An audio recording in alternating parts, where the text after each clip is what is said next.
Look at this first one. I go across the table. Why does the thing get smaller?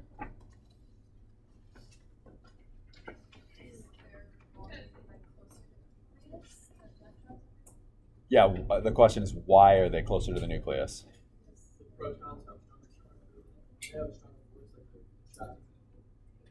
Okay, you want to say that more smoothly?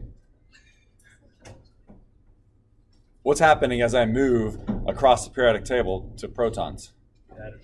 I'm adding protons, so there are more protons. So more protons.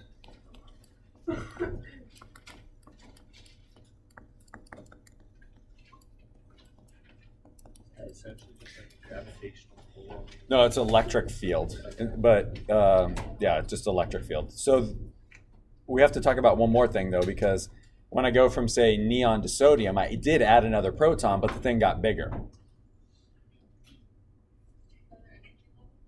Yes.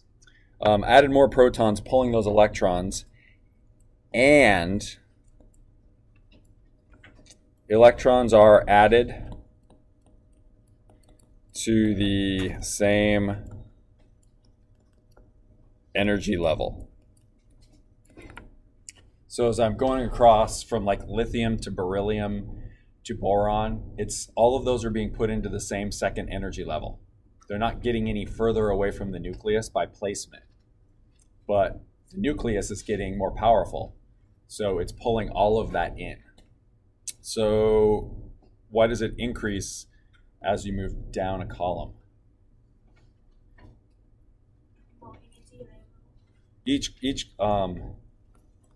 Each row in the column constitutes what? Next energy level. All right, maybe I'll be able to spell this.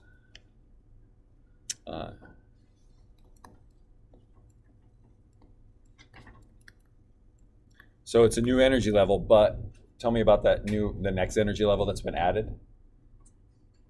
It's further away.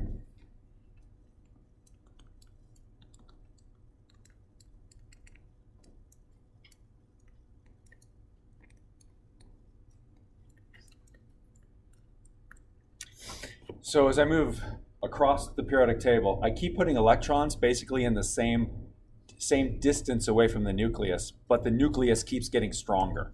So that distance keeps getting smaller and smaller and smaller. As I go down the periodic table, I keep adding energy levels which are physically further away from the nucleus. So it doesn't matter if the nucleus gets more powerful or not, they are physically further and further away. Noble gas electron configuration for strontium and tin. So what do I need for the strontium? What's the noble gas? What? And strontium has how many more electrons than krypton? 2. So then what, so it's definitely S2, and which energy level? 5. So what we're saying is strontium's electron configuration is exactly like krypton's plus 2 more electrons. So what can you say about all the electrons except for those last 2? They're very stable, unreactive, they don't do anything. If I want to do something with the strontium, it's those last 2 electrons that are going to do something and the other ones are not going to do anything. Okay, tin, what do we got there? Same thing, right? And then 5s2, 4d10, 5p2. Okay? Everybody's okay with the 4d, that it's not 5d? Yes. Okay. Describe electronegativity and which area of the periodic table has atoms of high electronegativity and which area has areas of low electronegativity. So what, when we're talking about electronegativity, what do we mean?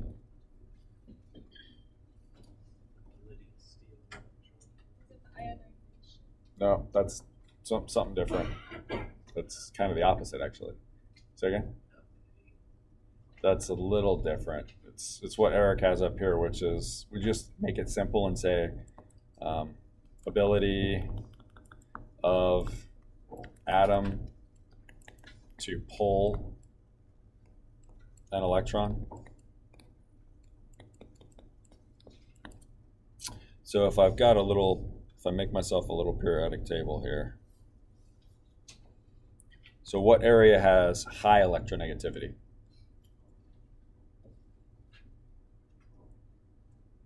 Upper right hand, but not including the noble gases. So we'll say something like, well, actually, I didn't draw that very well, did I? Let's do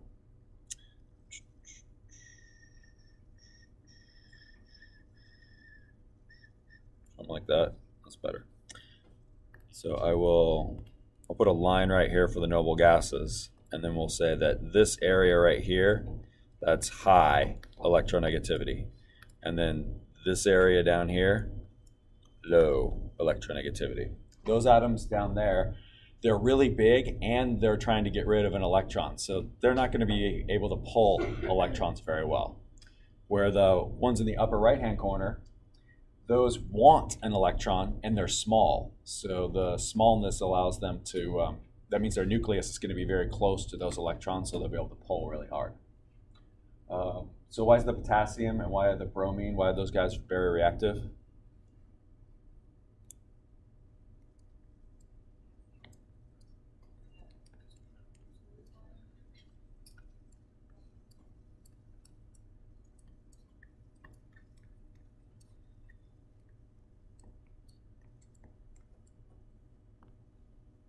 They're both one electron away from becoming a noble gas, right? This is to lose one, and this is to gain one.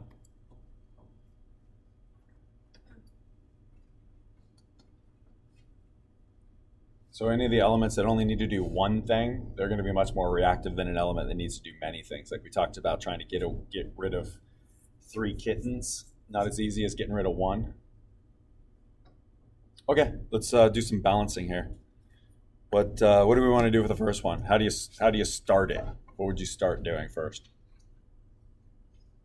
Sure, there's 1 sodium on the left and 2 sodiums on the right, so I'd probably go ahead and knock out the sodium. So put a 2 right there. Now what?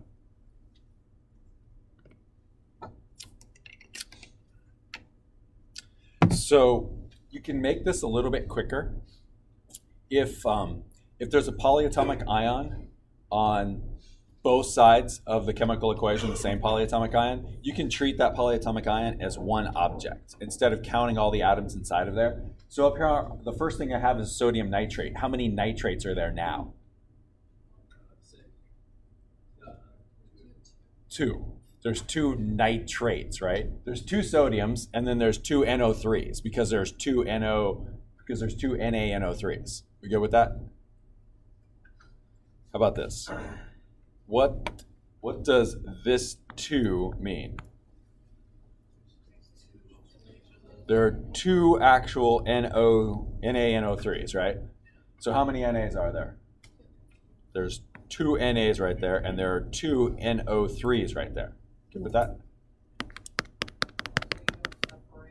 You can, but I'm trying to make it a little quicker for you.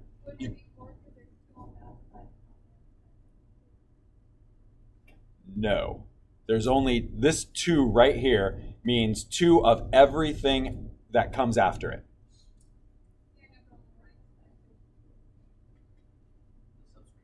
Over here?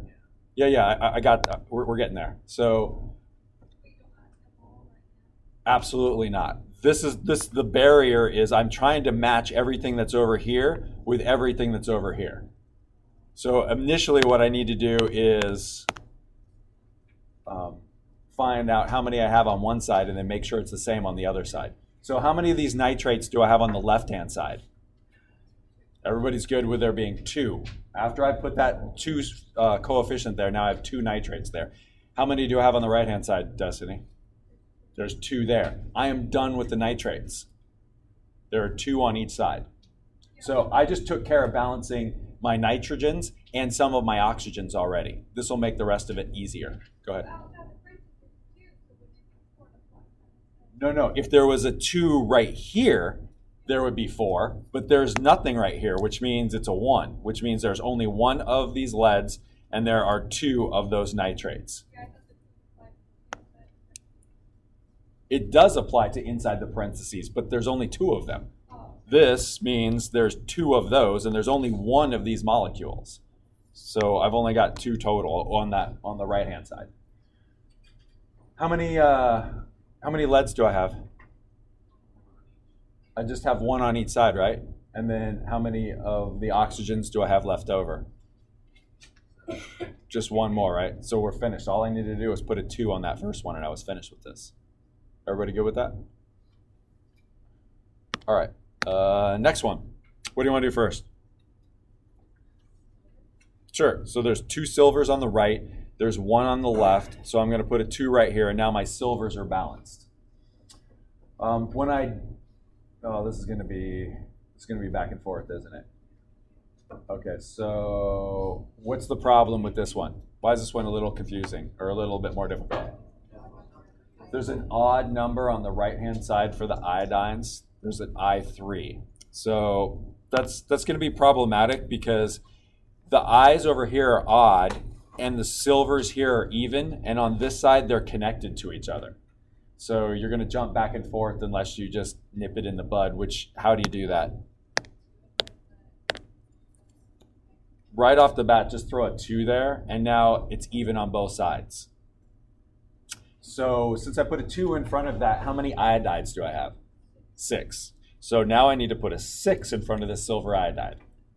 So that made me have how many silvers on the left? 6. So how many do I have on the right?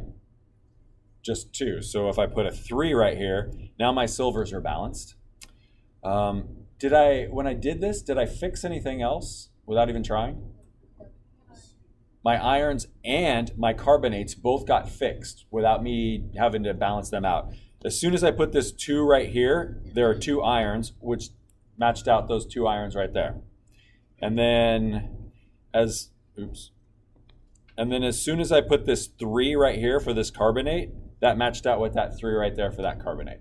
And I'm finished. So I just needed that 6, that 2, and that 3, and everything else worked out. Okay, number 3. What do we got? What do we want to start with? Okay, I'll put a 2 in front of the CO2. That way my carbon's balanced. I have 4 hydrogens on the left. So if I put a 2 right here, I'll have 4 hydrogens on the right. And then does that manage my oxygens? On the right-hand side now I've got 6.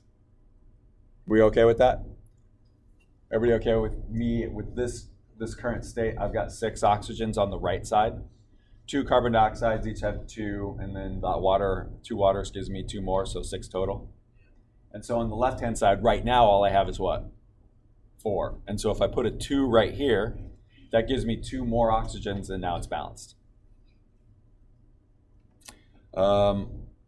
Zinc sulfate.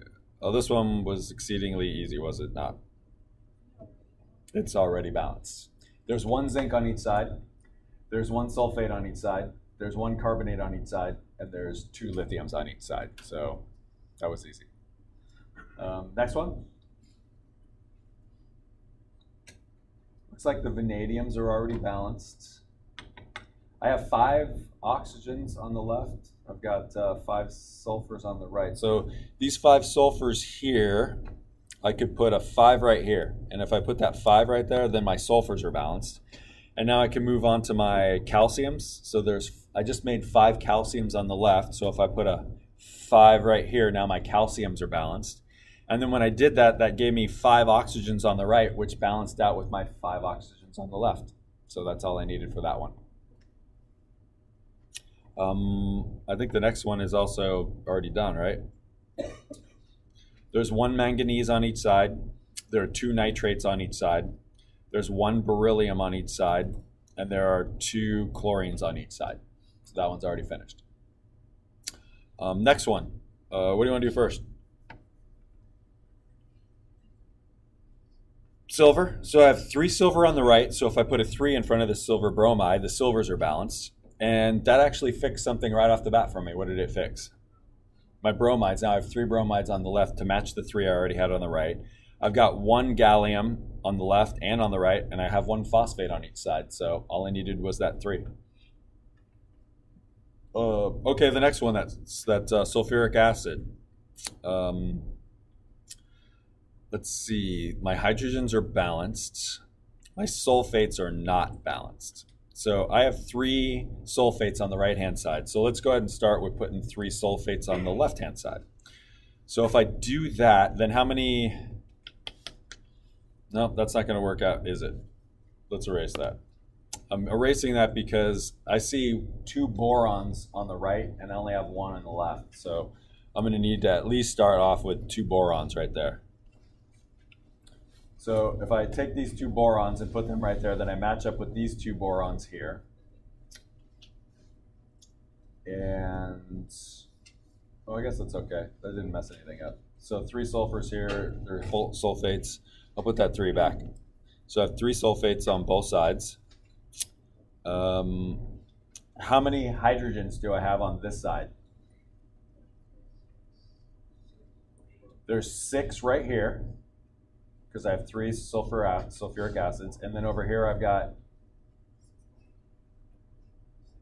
6 more. 2 of these hydroxide boron hydroxides, because there's 3 H's there. So 6 and what do we say? 6. So I have 12. So what do I need over here? I need to put a 6 here. So my hydrogens are now balanced. Is that it? Yeah, that's good. Because this gives me 6 oxygens here, and there are 3 oxygens in each one of these, and I have 2 molecules, so that gives me 6. All right, the bottom one down here.